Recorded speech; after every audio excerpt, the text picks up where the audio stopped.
How to order from Mulebuy. Hello everybody and welcome back to our channel. So let's get started without any further ado. For that, first of all, you want to go ahead and simply open the Mulebuy application in your mobile device. Once you open the application, you want to go ahead and simply log in to your account. So once you're logged into your account, simply tap on the search icon and then search for a product you would like to order from Mulebuy. Let's say I would like to buy a wallet. So you want to go ahead and search for wallet, and once the results pop up, go ahead and select any one of them. Let's say I would like to buy this one. Go ahead and tap on add to cart and then select your color, then tap on add to cart again.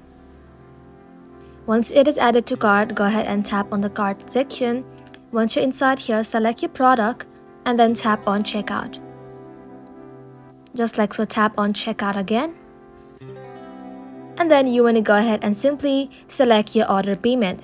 Go ahead and select the order payment and then tap on buy now.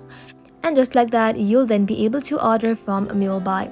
Thank you all for watching the video till the very end and stay tuned until our next upload.